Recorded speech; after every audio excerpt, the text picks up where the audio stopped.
Jadi kembali mereka itu adalah orang-orang yang sudah tersadar dirinya. Al-yaqzah.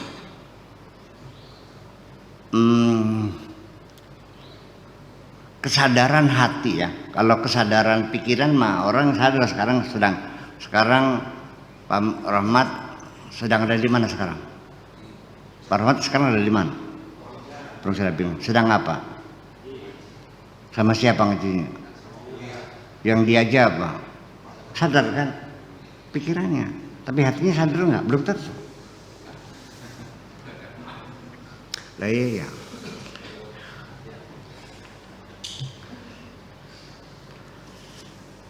Satu cirinya ketika engkau sedang duduk di sini membaca kitab Fathur Rabbani di Pondok Cara Pinggan, ketika engkau mengerti apa yang kuuraikan, alhamdulillah sekarang saya paham. Ya Allah, terima kasih aku hari ini diberi pemahaman oleh-Mu ya Allah. Itu yang benar. Tapi yang mengatakan Buya terima kasih saya dikasih ilmu oleh Buya, banyak enggak? Lalu di mana bedanya? Itu persoalan. Nah, di situ artinya man lam yashkurin nas lam yashkurillah. Orang yang tidak pandai bersyukur kepada sesama manusia tidak akan bisa bersyukur kepada Allah. Artinya dengan manusia yang kelihatan mata saja tidak bersyukur, apalagi Allah yang tidak kelihatan matamu itu. Kapan tangannya menjulurnya memberikan uang kepadamu? Selama ini yang kau rasakan dalam kau mencakul di sawah, menanam padi, lalu memupuknya, lalu memanennya, lalu menggembusnya, lalu menggilinginya, baru jadi duit dengan segala susah payah. Sejak kapan manusia merasa diberi oleh Allah? Ini persoalan.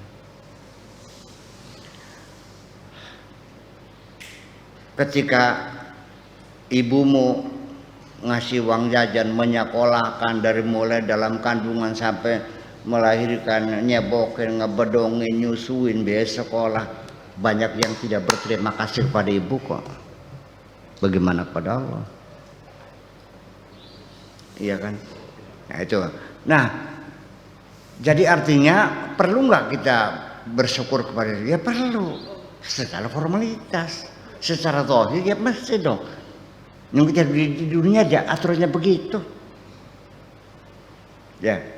Pak Rahmat, ini uang 1 juta. Terima kasih Buya.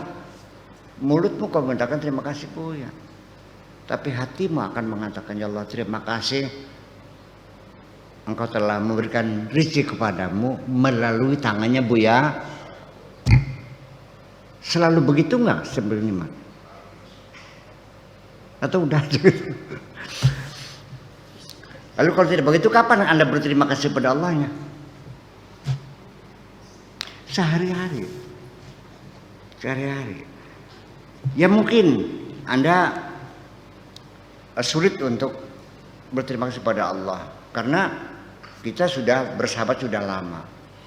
Pernahkah ada orang yang tidak Anda kenal berbuat baik kepada Anda? Pernah nggak? Mempersilahkan duduk di kursi, atau juga memberi sesuatu Anda kenal. Pernah nggak menerima kebaikan dari orang yang tidak Anda kenal? Yang menggerakkan siapa? Saya 20 tahun luar negeri kan selalu ditolong oleh orang yang saya nggak kenal. Yang menggerakkan siapa? Nah, jadi kita ini sebetulnya statusnya adalah al-hulmu fil yaqzah, mimpi dalam kesadaran. Mimpi dalam kesadaran. Kelihatannya sadar tapi hakikatnya mimpi kamu nih selama ini. Macam itu. Ya perlu dikoreksi lagi lah semacam ini. Kalau tidak ya kita habis hanyut. Dan hidup kita tidak pernah nyaman selama ini. Iya, tidak pernah berserah diri kepada Allah, tidak pernah mengenal Allah. Jadi kenal Allah itu gimana sih?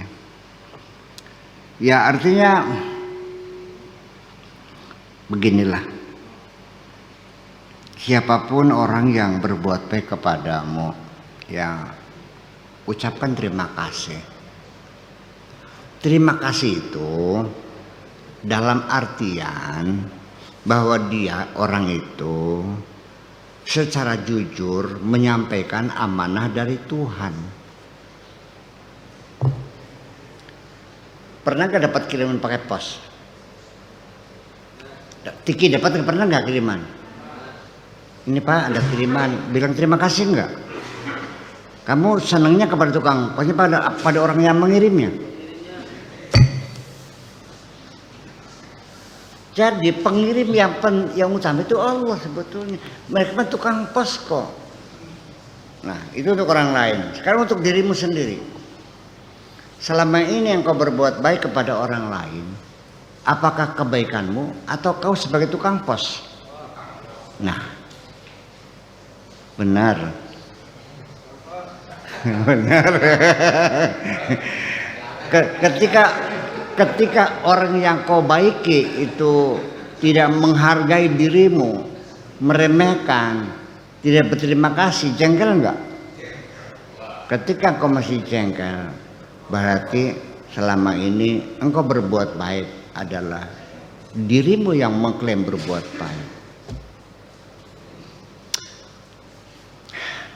Artinya ketika orang yang sudah kenal Allah, kemudian dia ketika berbuat baik kepada orang dan mengharapkan imbalan dari orang yang dibaiki itu, apakah berupa penghargaan, berupa penghormatan, atau terima kasih, atau membalas budi, di sini letak pengkhianatan, the high treason, pengkhianatan besar. Bahwa engkau sebagai tukang pos mengklaim pemberianmu. Hakikatnya itu Allah yang memberi melalui kamu. Kamu yang mengklaim ini kebaikanku. Pak Rahmat tolong ini uang 5 juta kasihkan buat Pak Edi. Nggih, mangga terima. Pak Edi, ya artos di aing 5 juta ya.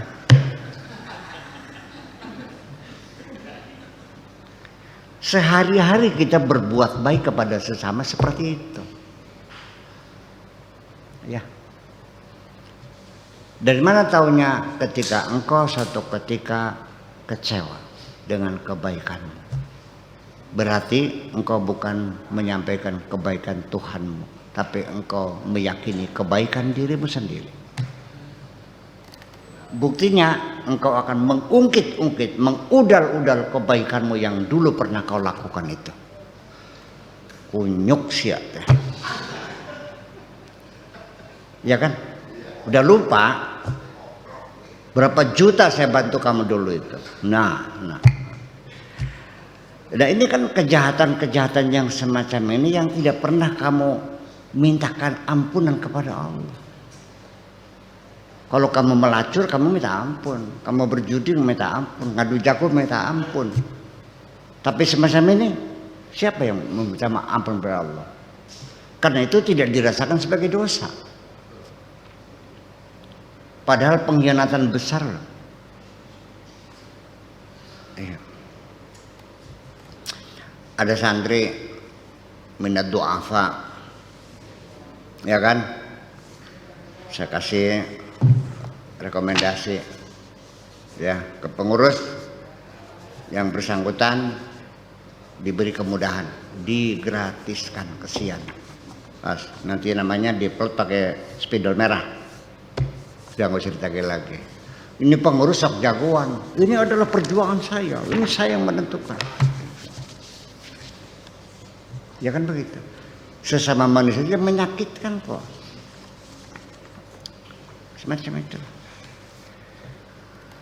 Ini begini lagi. Sebetulnya kita sendiri paham bahwa menyampaikan ucapan terima kasih, menghargai orang, ya, itu merupakan nilai-nilai moral yang kita wariskan kepada anak cucu kita. Betul nggak? Kita yakin. Sehingga ketika ada tamu ngasih duit sama anak kita, lalu anak kita lari kesenangan kan, sini. Sini dulu. Sini, apa? Kasih apa? Uang, berapa? 5.000. Terus bilang apa? Bilang terima kasih ya. Ya, makasih. Nah, gitu anak abah tuh. Tiap hari kita menyuruh anak berterima kasih kepada orang yang berbuat baik, tapi kita sendiri tidak pernah berterima kasih. Gue paham?